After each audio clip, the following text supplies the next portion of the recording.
The soul is nourished by fire and air, and the body by water and earth. Hi there. Today we are covering a topic that has been part of the health and wellness community since before there even was a health and wellness community. It could even be said that we have been using this wellness technique for as long as people have been on the earth. It's super powerful and is full of all kinds of benefits that everyone can take advantage of. This ancient health practice is none other than fasting. There are many different types of fasts found across just as many cherished traditions, and they all generally revolve around the idea of not eating food for a period of time. The most common is a water fast where you drink only water and don't eat any food for the duration of the fasting period. In recent years, some other forms of fasting have been quite popular as well, such as juice fasting, where you consume only fresh fruit and veggie juices. There has also been some remarkable cases and studies on dry fasting, which entails going a set period of time without both food or water. The question is, and something you may be asking yourself right now, why would anyone do this? Fasting is without a doubt one of the quickest and easiest ways to rapidly heal your body. It is known to provide a wide range of benefits, such as reducing neurological diseases like Alzheimer's and Parkinson's, inducing body-wide cellular repair processes, lowering risk of diabetes, reducing stress and inflammation, and even preventing cancer. On top of these benefits, fasting also spurs deep mental, emotional, and spiritual healing, helping you release worries, anxieties, stresses, and even helping to get rid of certain addictions. In this way, we then find new clarity and peace within mind, body, and spirit, and come to a place of deep spiritual revelation. Fasting has played a huge part in many different spiritualities around the world, and has been said to play a large role in connecting you with God and finding yourself. In Christianity, Jesus fasted for 40 days in the wilderness after being baptized by John in the River Jordan. In Buddhism, the Buddha practiced extreme levels of fasting prior to his enlightenment. In Islam, Muhammad practiced fasting quite regularly and initiated a new type of fast called intermittent fasting, which was abstaining from eating and drinking from sunrise to sunset. This fast was adopted by all Muslims during the month of Ramadan and still takes place today. Fasting also plays a large role in Jainism, Taoism, and many other spiritualities. Across all of these faiths, they believed that fasting would bring incredible miracles into our lives. When combined with prayer or meditation and a commitment to our spirituality, fasting can help us to increase our spiritual abilities, reach states of deep inner peace, learn to identify the difference between authentic hunger cravings and food addictions, develop self-restraint and discipline, improve manners, protect us from lustful desires, and encourage great bodily purification. This is only a small list of possibilities of what can happen physically, emotionally, mentally, and spiritually when we participate in a fast. So how does this work? Well, on a physical level, our bodies have an innate capacity to heal themselves.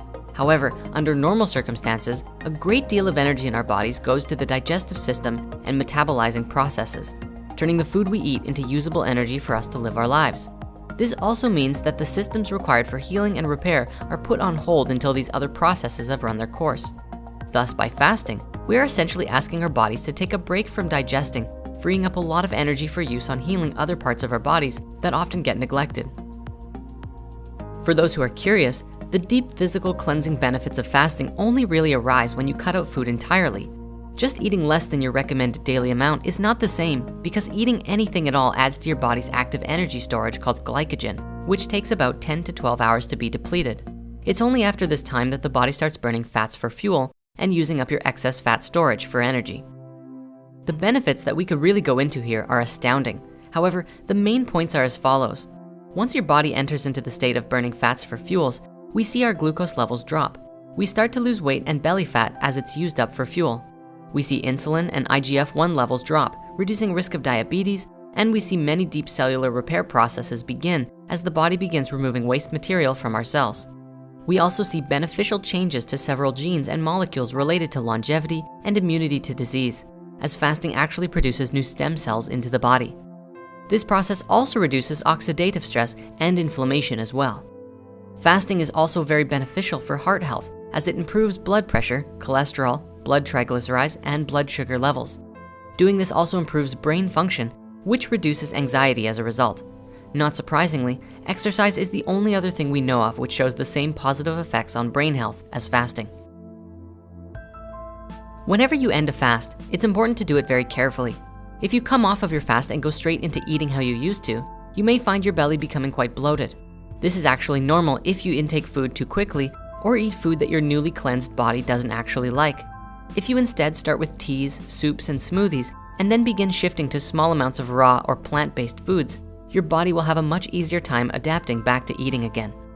For those who are just starting out with the practice of fasting, you should probably know the different kinds of fasts that there are, because there are quite a few that exist now.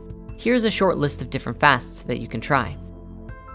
Water fasting, the most basic and essential of all of the fasts. It's just drink nothing but water for the duration of the fast. In this way, you consume 0 calories, 0 nutrients, and 0 carbs, and thus this becomes one of the purest fasts out there. Many people just starting out sometimes include a small 50-calorie soup broth per day, but no higher, as 50 calories are not enough to stop the ketogenic process of your body breaking down fat storage. The next fast that we want to share is juice fasting.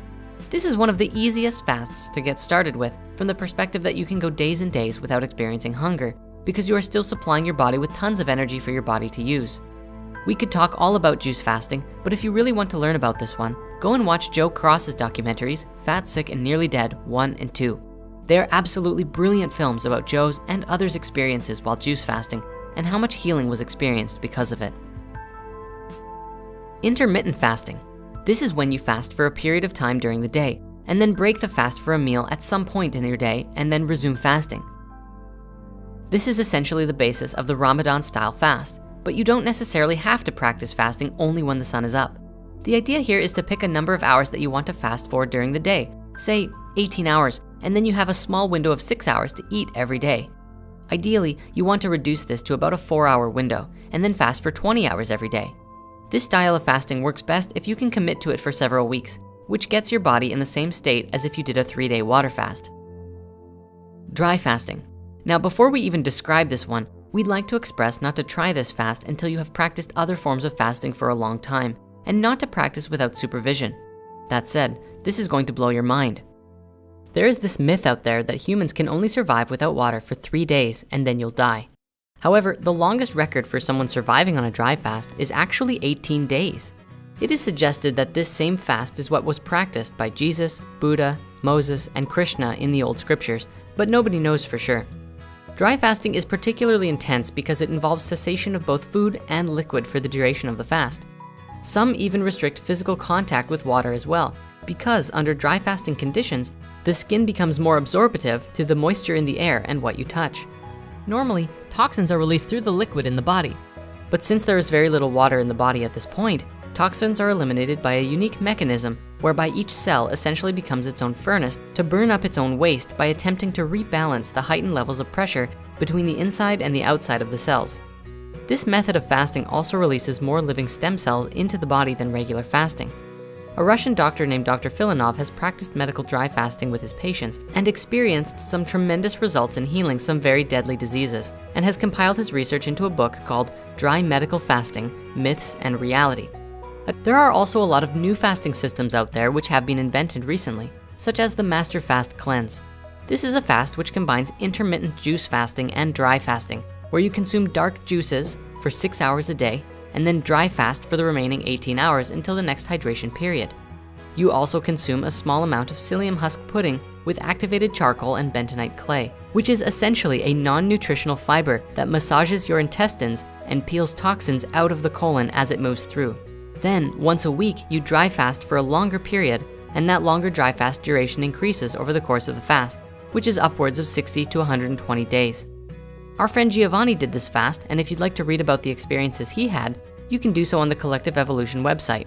Now, again, for those who are just starting fasting, or who are even seasoned vets, we'd like to give you some warnings and advice to keep everybody safe. Firstly, be careful and don't push yourself too hard. If you've never done fasts before, it can be jarring and very difficult to do a fast more than a day or two, but that's a great place to start. The first 3 or 4 days are always the hardest, but once you really get into the flow of it, you might even find that you're not even hungry once the fat burning really begins. Also, fasting becomes easier with every friend or family member you do it with. When you have mutual support from a community around you, it's just easier than if everybody around you is eating and you are not, where it can become easier to fall off the fast before your body has fully reset.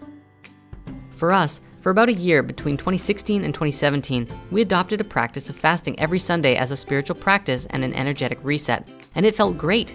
It actually stopped after we did some much longer fasts, and now we simply fast when it feels right to. Thank you so much for watching, and happy fasting.